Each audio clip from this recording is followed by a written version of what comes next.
Mesdames, Messieurs, bonjour et bienvenue à tous. Voici les titres du journal. Fête de fin d'année, l'association Pédiatrie Astuces et Amis met de la joie dans le cœur des détenus mineurs de la prison civile de Cotonou. Elle leur a fait don de vivres.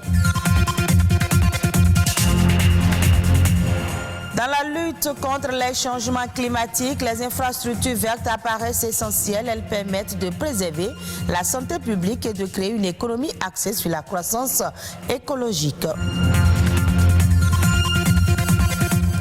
Et puis nous parlerons également dans ce journal de la laitue sauvage. Cette plante se développe dans des endroits ensoleillés comme le long des rives et des routes et reconnue pour ses propriétés antalgiques.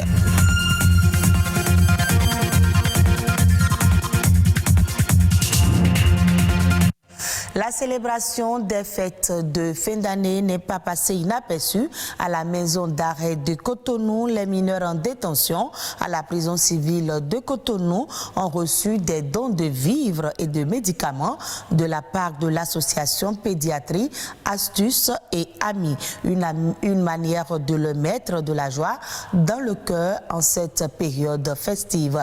Daniel Sosa, Jules Akweikou. Apporter de la joie aux enfants mineurs de la prison civile de Cotonou. C'est l'objectif des membres de l'association Pédiatrie Astuces et Amis en période de fin d'année. Et pour concrétiser cet objectif, cette association constituée de 95% de femmes de différentes couches sociales a offert en cette période de fin d'année des vivres et des médicaments aux enfants de ce centre carcéral. Des enfants qui se retrouvent malheureusement loin de leurs parents. Nous avons jugé bon d'apporter un peu de la joie aux enfants qui ne sont pas en compagnie de leurs parents. C'est l'objet de notre visite aujourd'hui. Nous sommes venus avec un peu de vivres et quelques médicaments pour les petits-enfants. Un geste apprécié de part et d'autre par les responsables de la prison civile de Cotonou. Je leur dis merci. Je leur promets que ces dons iront à l'endroit de ces enfants. Et je profite pour leur dire également merci. Priez le Tout-Puissant pour qu'il ne manque jamais de moyens pour perpétuer ce geste. L'agence pénitentiaire fait tout ce qu'elle peut faire, mais malgré ça, nous avons toujours des difficultés par rapport à la procuration des produits pour des détenus.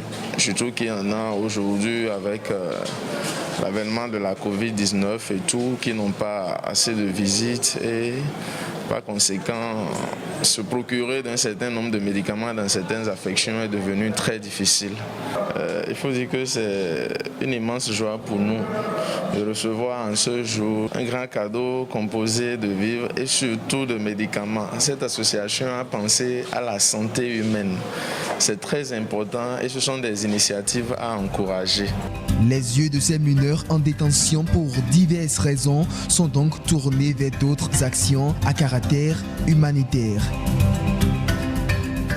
Parlons maintenant environnement. Investir dans les infrastructures vertes est un moyen efficace pour réduire les émissions mondiales de gaz à effet de serre. Les infrastructures vertes sont un ensemble d'écosystèmes naturels qui peut aider les collectivités à réduire leur empreinte carbone. Suivez ce reportage pour plus de précision. La Terre connaît aujourd'hui 16 des 17 années les plus chaudes jamais enregistrées depuis 2001. Selon la NASA, la lutte contre les changements climatiques est une priorité mondiale et l'installation des infrastructures vertes apparaît comme une solution.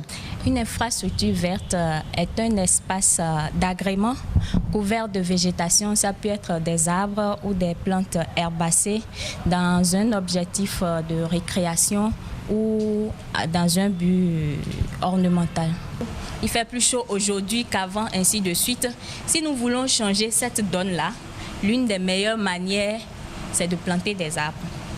Parce que non seulement ça va embellir les milieux dans lesquels ces arbres sont plantés, mais aussi ça va favoriser la production d'oxygène, ça va donner de l'ombrage et par tous ces moyens-là, ça peut aider à baisser la température, on a dit dans une fourchette de 1 à 5 degrés. Donc, si on veut lutter vraiment contre le réchauffement climatique, planter des arbres est une bonne solution. À en croire certaines études, l'infrastructure verte peut offrir plusieurs avantages sur le même territoire. Malheureusement, il en existe peu au Bénin.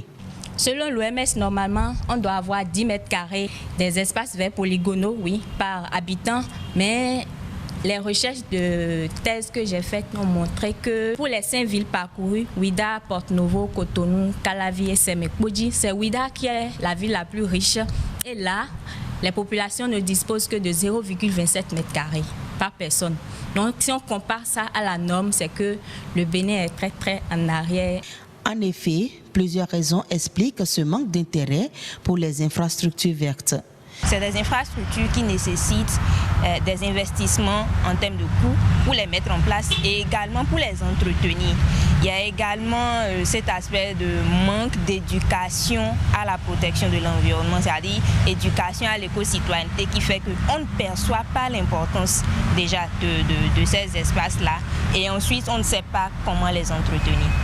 La solution réside alors dans l'adoption de programmes et projets de financement allant dans le sens de la préservation de la nature. Il y a différentes politiques ou différentes méthodes qui sont mises en place pour promouvoir les infrastructures vertes. Ça va de ce qui est prévu à l'échelle du gouvernement à ce qui est prévu à l'échelle décentralisée dans les communes à travers les schémas directeurs d'aménagement des communes qui prévoient déjà que la commune s'investisse dans la mise en place des espaces verts, des infrastructures vertes.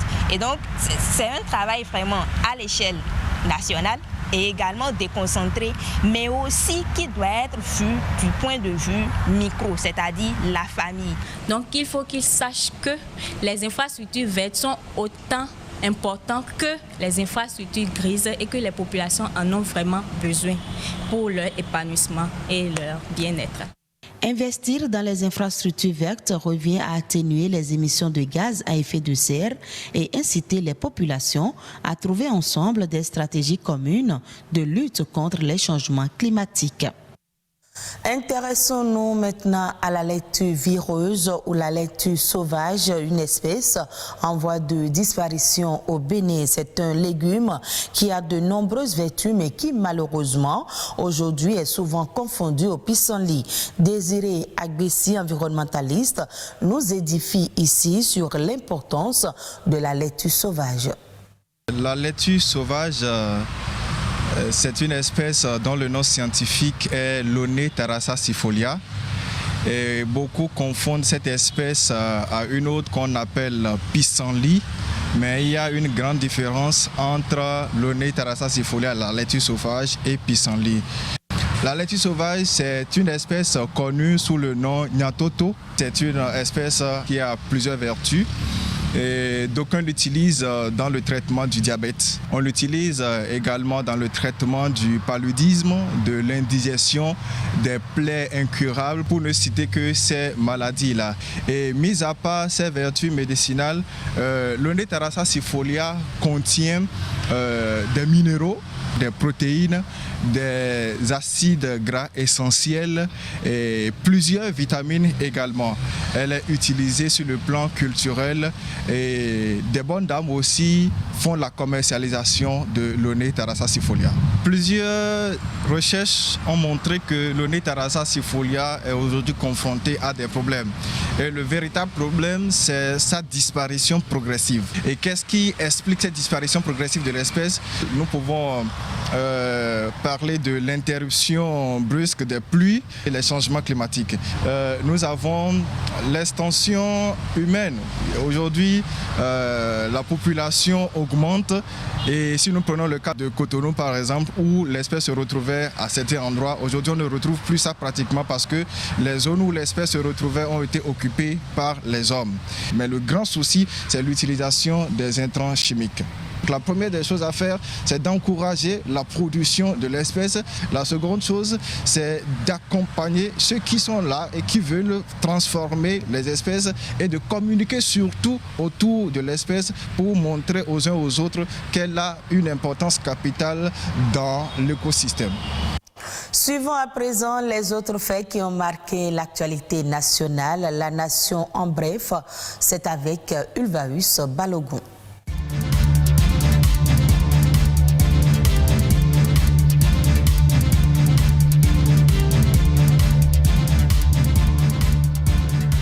Dès ce lundi 4 janvier 2021, les nouveaux horaires de travail à la fonction publique entrent en vigueur. Selon un communiqué du ministre du Travail et de la fonction publique, les fonctionnaires devront être présents à leur poste de travail le matin de 8h à 12h30 et dans l'après-midi de 14h à 17h30 avec une pause allant de 12h30 à 14h.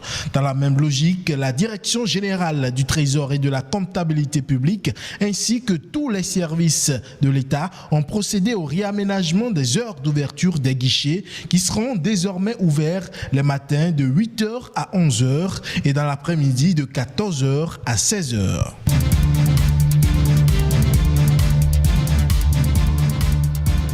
Le Bénin lance sa première opération d'emprunt de l'année 2021 sur le marché financier de l'UEMOA le 7 janvier 2021. Selon le calendrier publié par l'agence UEMOA Titres, le Bénin recherche un emprunt de 75 milliards de francs CFA. Il a sollicité le dit emprunt par des obligations assimilables du Trésor de maturité initiale de 3 ans et 5 ans en adjudication ouverte.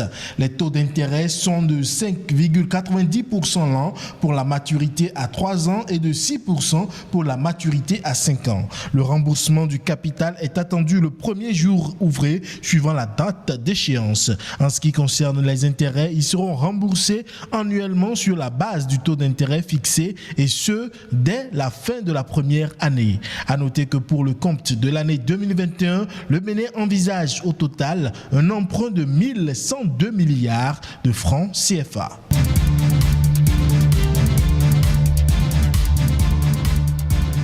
L'édition 2020 du Grand Prix littéraire du Bénin a livré son verdict et 3 lauréats ont pu tirer leur épingle du jeu dans les catégories romans, nouvelles et théâtre. Dans la catégorie théâtre, le jury a primé Le Chant de la Petite Horloge de Jérôme Tossavi. Dans la catégorie nouvelle, Jean-Paul Toto a été distingué avec L'Araignée désabusée. Et dans la catégorie des romans, c'est La Rivale de Dieu, écrit par Gilles Béteau, qui s'est arrogé le premier prix. Chaque lauréat a reçu un trophée plus un chèque de 2 millions de francs CFA. Il faut dire que le Grand Prix littéraire du Bénin vise à mettre en valeur la diversité culturelle et éditoriale nationale et à mettre sur l'orbite de la scène continentale et internationale la littérature béninoise.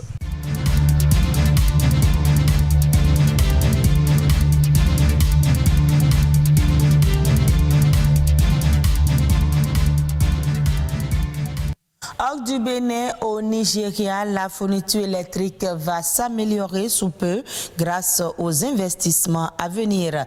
Le gouvernement a en effet affirmé que les 1,6 milliard de dollars alloués au renforcement du réseau de transmission électrique sont prêts à être déboursés. Le pays fait actuellement face à une fourniture électrique déficiente.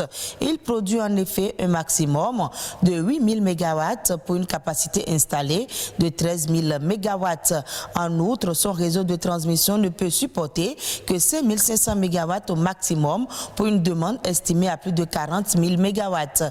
Ce programme d'extension du réseau va permettre d'éviter dans un premier temps la perte de l'électricité produite actuellement et dans un second temps facilitera la gestion des capacités additionnelles.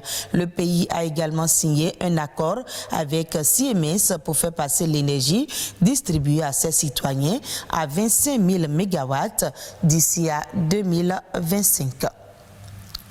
Et ce sera tout pour ce journal. Merci à vous de nous avoir suivis. Retrouvez cette édition sur le site de l'ORTB, www.ortb.bj.